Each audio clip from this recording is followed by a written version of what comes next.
Hola a todos, ¿cómo están? En esta ocasión vamos a charlar un poquito acerca de una pregunta que me llega bastante y es la de si yo tengo una columna de forma rectangular como la que están viendo ustedes en pantalla, ¿necesitamos que la zapata también sea rectangular?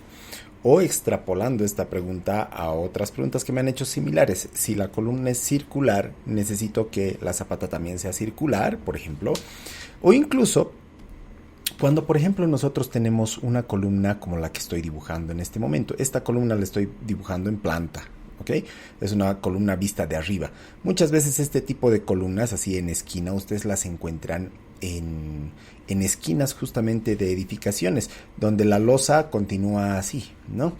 Y se prefiere una columna de este estilo a tener una columna cuadrada de la misma sección que más o menos haga esto y que obviamente va a ser mucho más invasiva sobre el ambiente que una columna en L como la que estamos viendo acá, imaginando que este, por ejemplo, es un dormitorio que va a tener sus muritos por acá, o incluso puede que los muros los empaten directamente a la columna de esta manera, ¿no?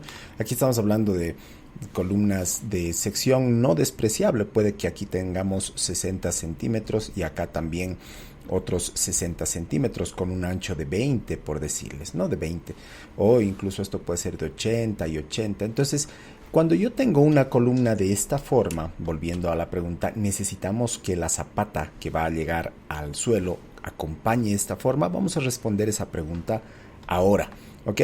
Entonces, ¿cuál sería la hipótesis de si necesitamos que la zapata más o menos tenga esta misma forma de acá?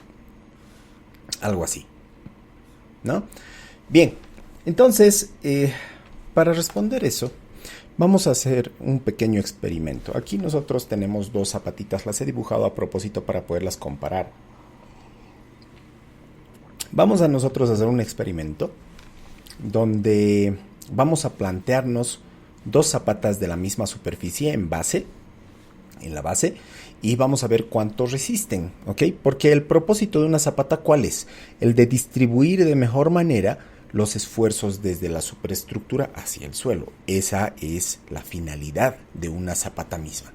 Entonces, para nosotros hacer el experimento, me he planteado dos zapatitas. Una zapata de 2x2 de base y otra zapata de 2,85 por 1,40. Si ustedes hacen las operaciones, ambas zapatas tienen 4 metros cuadrados. Bueno, la de la derecha tiene 3,99, pero esos prácticamente son 4 metros cuadrados. ¿De acuerdo?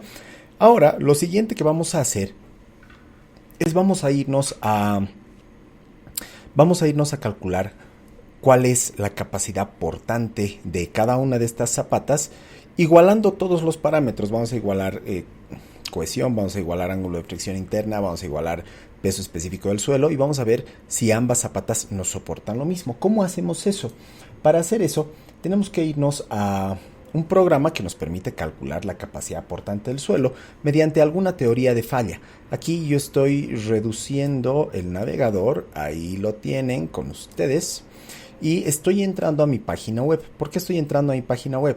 Si nosotros nos vamos a Hormigón Armado dentro de mi página web y bajamos hasta donde dice fundaciones, aquí yo tengo un pequeño programita de capacidad portante del suelo mediante teoría de falla de Terzaghi, que es una de las primeras teorías planteadas de falla sobre suelo. ¿Ok? Entonces acá nosotros tenemos la fórmula que estoy utilizando, los parámetros base, longitud, ángulo de fricción interna, peso específico, cohesión y profundidad de desplante de la zapata. Entonces, lo único que vamos a cambiar es la forma de la zapata para los dos tipos de zapata y vamos a ver cuánto aguantan. Vamos a darnos un ángulo de fricción interna de 30, bastante común en suelos granulares, cohesión 0, común en suelos granulares. Démonos una profundidad de desplante por debajo del nivel 0 del suelo, una profundidad de 1. Densidad del suelo 19 kilonewtons metro cúbico. Esto equivale a 1900 kilos por metro cúbico o 1,9 toneladas por metro cúbico, que es una densidad igual que se encuentra en perdón, casi cualquier suelo. Entonces vamos a empezar con la zapata de 2x2. Aquí le estoy dando base 2, longitud 2. En el entendido de que uno de los lados, el más corto, es la base y la longitud es el lado más largo. Y bueno, aquí en la carga que va a llegar a la zapata podemos darle cualquier valor. Le voy a dar 1 kilonewton, que equivale a 100 kilos, que no es relevante para nuestro caso. Calculamos, y fíjense que la capacidad portante de esta zapata es de 690 kilonewtons por metro cuadrado. Capacidad última, sin aplicarle los coeficientes de seguridad, 690. Entonces, sigma último es 690 kilonewtons por metro cúbico. Vamos a hacer entonces el mismo experimento, dejando todos los parámetros iguales sobre este pequeño programita, simplemente cambiando la forma. La base le vamos a dar 1.4 y la longitud 2.85 creo que era, para esta otra zapata que es larga, que tiene la misma superficie. Entonces volvemos aquí al programa de capacidad de carga, hacemos el cálculo y nuestra capacidad de carga se tira más o menos un 10% por debajo de la otra capacidad de carga. O sea, aquí nosotros vamos a tener una capacidad portante última de 618 kilonewtons por metro cúbico. ¿Qué nos está diciendo esto en conclusión? Bueno, aquí todavía es temprano para concluir cosas, pero nos está diciendo que una zapata cuadrada me resiste más que una zapata rectangular. ¿Por qué sucede esto? Vamos a intentar razonar por qué puede pasar esto. Resulta que cuando nosotros tenemos un suelo así y nosotros tenemos nuestra zapatita, aquí voy a improvisar un poco. Generalmente tengo los gráficos listos, pero ahora vamos a improvisar un poquito sobre lo que sucede con la falla del suelo. Voy a dibujar, me voy a poner a dibujar a ver si me tienen paciencia. Entonces, cuando yo cargo acá una zapata e intento llevar el suelo hasta la falla, ¿qué sucede? Aquí se forma una cuña por debajo del suelo, ¿sí? Una cuña imaginaria por debajo del suelo.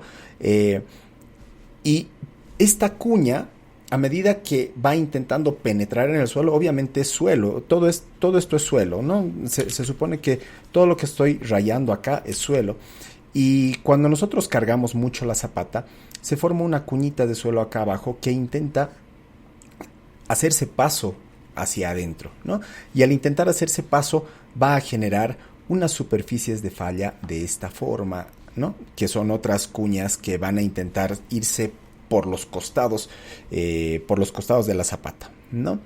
Esto cuando intentamos, como les digo, con una carga excesiva, hacer fallar el suelo. Una zapata más pequeñita va a tener un fenómeno similar, pero esta superficie de acá que estoy subrayando, esta de aquí, esta superficie de acá y esta superficie de acá, en este caso tienen una área que se la puede calcular. Pero si nuestra zapatita fuera más pequeña o más delgada, imaginen que yo tengo la zapata de 2x2, aquí están los 2 metros, y aquí abajo yo tengo la misma columna o una columna similar con el ancho de 1.40. Vamos a darnos más campo aquí abajo. Entonces, en vez de tener 2 metros, aquí nosotros vamos a tener el otro caso de la zapata rectangular, donde en una de las direcciones nosotros tenemos 1.40 metros. Entonces, se forma obviamente una cuña más pequeñita, en el caso de la zapata de 1.40, y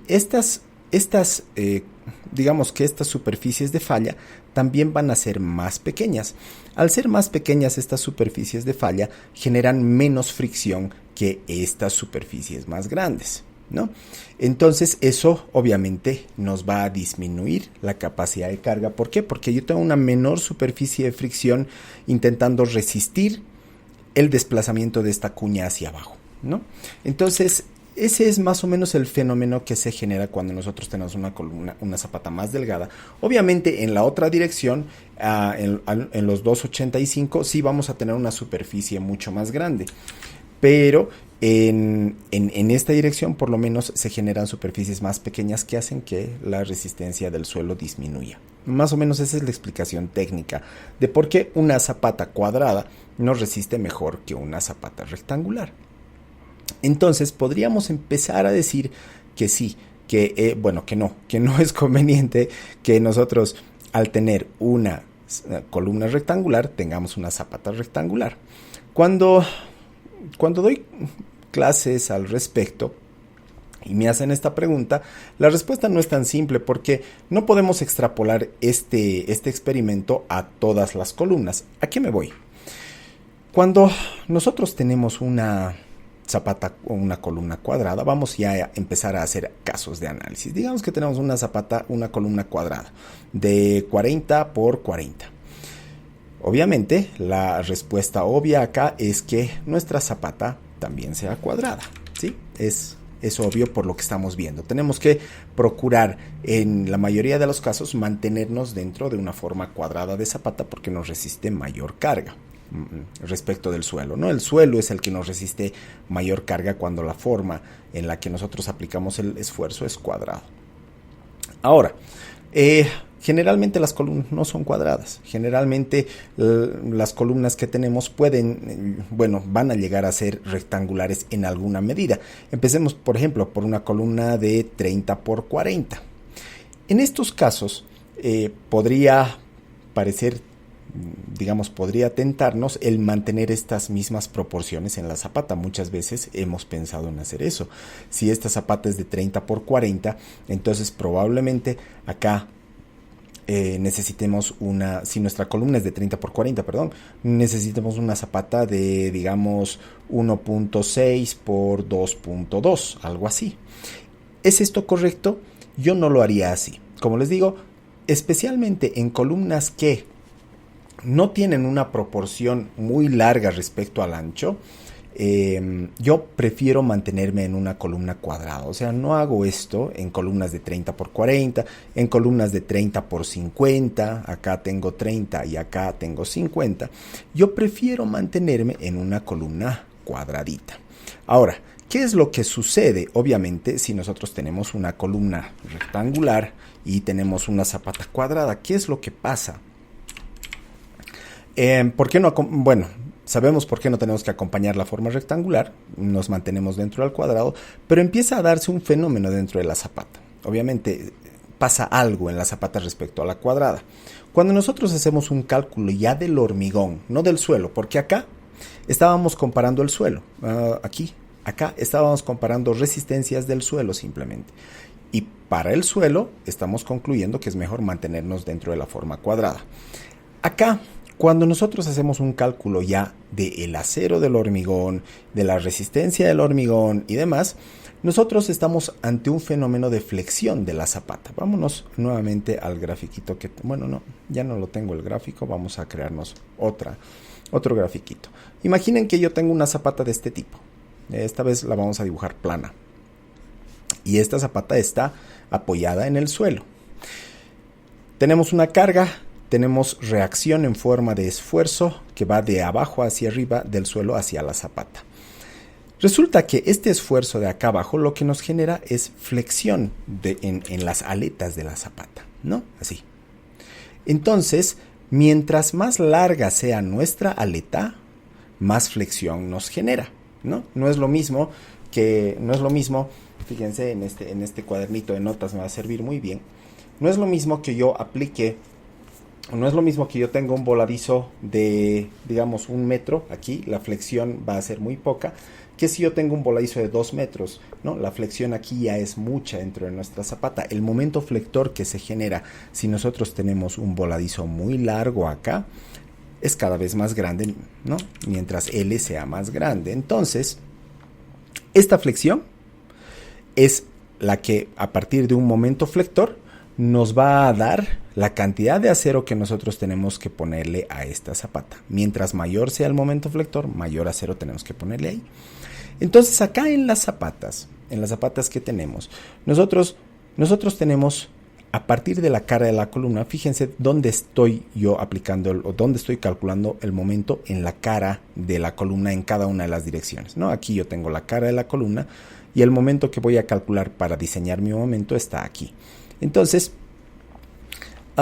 volviendo aquí a la gráfica, a esta de acá, el momento flector el momento flector que se va a generar a partir del esfuerzo del suelo hacia la zapata está en función y en directa proporción a este voladizo, a esta longitud L y a esta longitud L, que en una zapata cuadrada en las 4 direcciones va a ser la misma y por tanto el momento flector también va a ser igual, ¿no? Entonces esta es la forma más óptima para una columna versus zapata cuadrada. Cuando yo tengo una columna rectangular, esta longitud L es mayor a esta otra longitud L que la voy a llamar en minúscula, ¿sí? Sin embargo, para proporciones de columna que tienen una relación de 1 a 2, como en este caso más o menos, esta diferencia de longitudes no es muy grande y más o menos obtengo la misma cantidad de acero en esta dirección, en la dirección donde tengo el voladizo más largo, que en la dirección más corta. ¿Ok? ¿Dónde empiezo a obtener momentos desproporcionados en ambas direcciones? Cuando ya empiezo a tener columnas que vayan a ser, digamos, de 1 metro por 30, así, o 1 metro, digamos que acá nosotros tenemos 100 centímetros y aquí tenemos 25. Esto ya casi se está comportando como un muro de carga, un muro portante.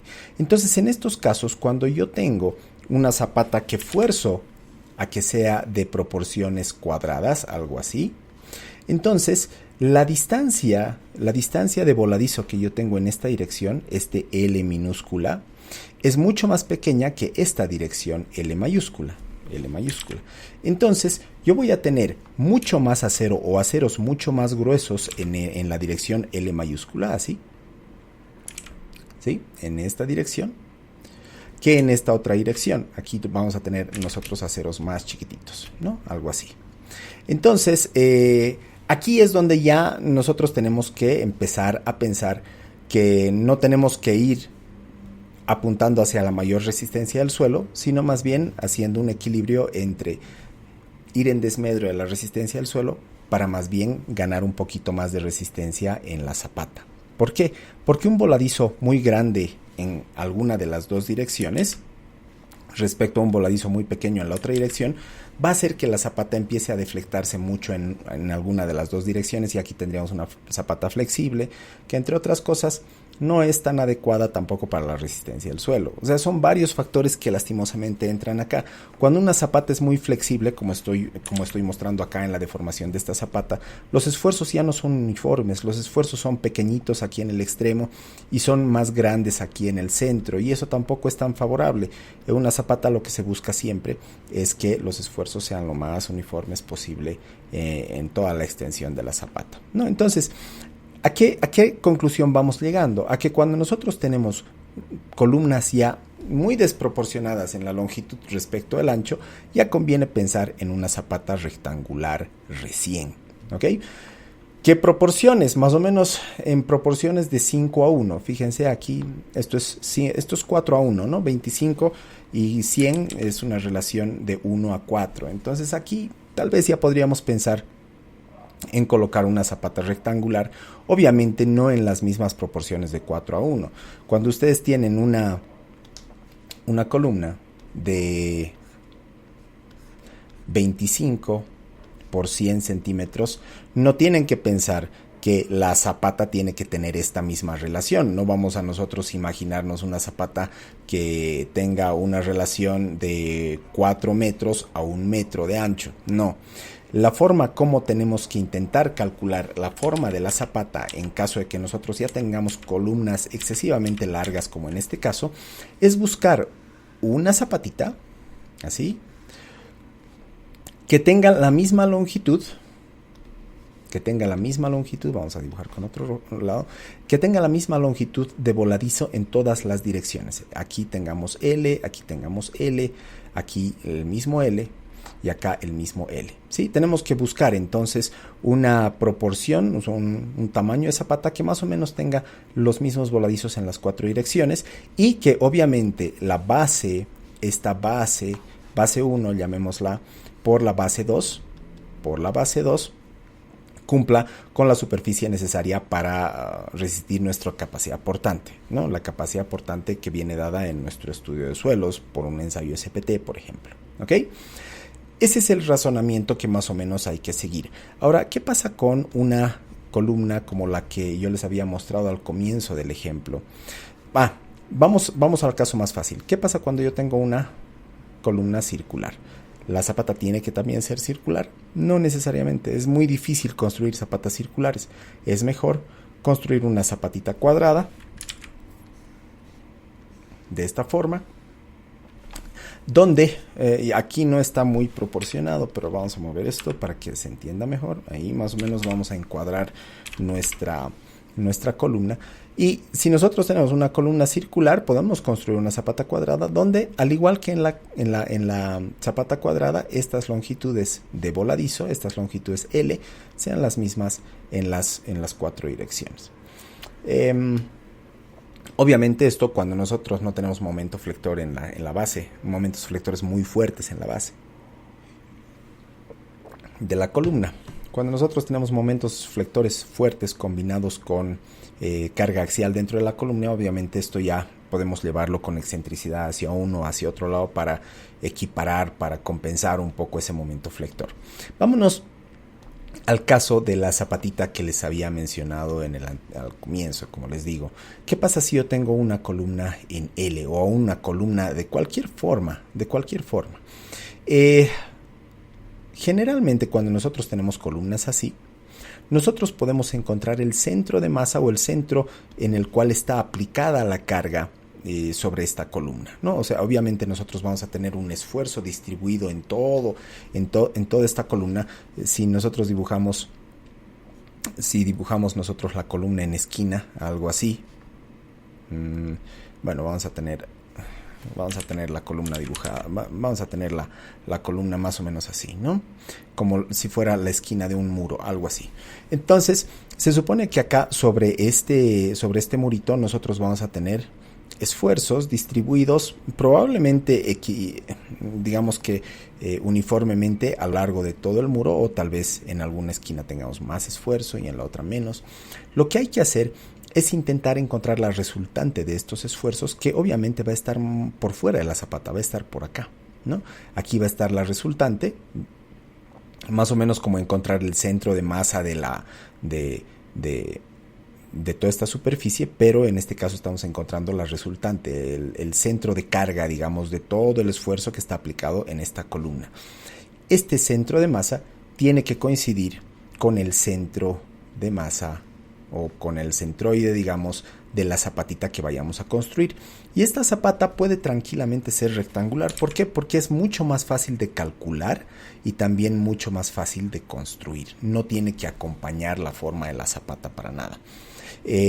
Entonces, en este caso, el centroide de la zapata está acompañando al centroide de la resultante de carga de nuestra columna, más o menos algo así, ¿no? Algo así, listo. Y luego la zapata se la diseña tal cual ustedes diseñarían una zapata cuadrada, donde lo que vamos a tener aquí es la longitud L de voladizo en esta dirección, ¿Qué hacemos acá? Bueno, acá se van a generar esfuerzos un poquito raros. Lo que podríamos nosotros hacer es calcular tal vez una longitud L acá, ¿no? En este tipo de situaciones, si ustedes tienen una columna así, lo más seguro es que estén modelando la estructura en algún software computacional, y también la flexión de la zapata la pueden calcular mediante coeficientes de balasto sobre una losita apoyada en lecho elástico con el coeficiente de balasto que ustedes tengan a partir del estudio de suelos, y van a también tener momentos flectores en ambas direcciones dados directamente ya por el software. Entonces no tienen que hacer este cálculo a mano, ¿no? Y como tenemos aquí una zona medio rara donde tenemos que calcular la flexión, bueno, lo mejor es modelarlo mediante un software. Pero esas son las situaciones. Ahora, hay otra situación a la inversa, hay otra situación también compleja que podríamos analizar. Si nosotros tenemos una columna cuadrada, ¿conviene hacer zapatas rectangulares, por ejemplo? Si yo tengo aquí una columna cuadrada, ¿puedo hacer una zapata rectangular? Se puede, obviamente se puede, pero no es aconsejable en la mayoría de las situaciones, a menos que Vamos a borrar y vamos a hacer una zapatita chiquita. Imaginen que tengo yo aquí una zapata cuadrada, tengo toda una fila de columnas, perdón. Acá tengo un foso de ascensor, imaginen que acá tengo un foso de ascensor, algo así. Y bueno, tengo filas y columnas de columna acompañando toda la estructura, ¿no? ¿Cuándo tendría que hacer yo una zapata rectangular sobre una columna cuadrada como la que tenemos? Imaginen que nosotros estamos diseñando toda esta batería de columnas y tenemos acá una zapatita del foso ascensor que más o menos es así, ¿ok? Bien, cuando yo diseño las columnas aisladas, para las zapatas aisladas probablemente yo necesite una zapata cuadradita acá, así. Y cuando yo esté intentando diseñar la zapata cuadrada de esta columna, de esta de acá, probablemente tenga algo así. No tenga otra zapatita que esté solapándose. Claro, aquí la idea no me resulta muy bien porque era que dibuje el foso ascensor un poquito más grande. Vamos a dibujarlo un poquito más grande. Vamos a imaginar que nuestro foso ascensor es un poquito más grande y se solapan las superficies. Ahí vamos a imaginar, ahí está mi foso ascensor, la zapata del foso ascensor. Y al intentar diseñar la zapata aislada de esta columna, yo tengo, bajo el planteamiento de que la zapata tiene que ser cuadrada, obviamente yo tengo esto. Imaginemos que tengo esto. Aquí yo tengo un solapamiento de ambas superficies. Entonces, obviamente, la solución, yo no puedo solapar estas dos superficies porque me van a duplicar el esfuerzo de suelo en este sector. Entonces, la alternativa aquí, en vez de tener una zapata cuadrada, para llegar a la superficie mínima de zapata que me distribuya los esfuerzos hacia el suelo, yo voy a necesitar hacer una zapatita rectangular más o menos de esta forma y probablemente adherirme a la losa del foso ascensor, a la zapata del foso ascensor, para hacer una zapata combinada conjunta. Generalmente las zapatas combinadas trabajan mejor que zapatas aisladas. Entonces, si ya tenemos dos superficies chocando unas con otras, lo mejor es que trabajen directamente juntas. Pero primero yo tengo que llegar a la superficie necesaria con esta zapata, con la zapata roja, para cumplir los esfuerzos máximos admisibles en el suelo. Entonces esta es una situación en la cual nosotros sí podríamos necesitar una zapata rectangular sobre una columna cuadrada, digamos, ¿no? Creo que he abarcado todos los aspectos respecto a las dimensiones. Creo que sí. No me queda nada más. Obviamente hay casos y hay casos. No he hablado sobre el peralte que tienen que tener las zapatas en función al voladizo, a estas distancias L que he ido dibujando acá. Pero bueno, hay mucho que hablar. Sin embargo, espero que con esto haya disipado muchas de las dudas que ustedes tenían. Como conclusión final, redondeando ya conceptos, procuremos mantenernos en la forma cuadrada de las zapatas siempre que sea posible, a menos de que tengamos proporciones ya desproporcionadas de columnas, como en este caso, relaciones de 1 a 4, relaciones 1 a 5, 1 a 6, 1 a 7, columnas de 2 metros por 20 de ancho ya funcionan más como muros de carga, y como cualquier muro de carga ya vamos a necesitar más una zapata corrida que una zapata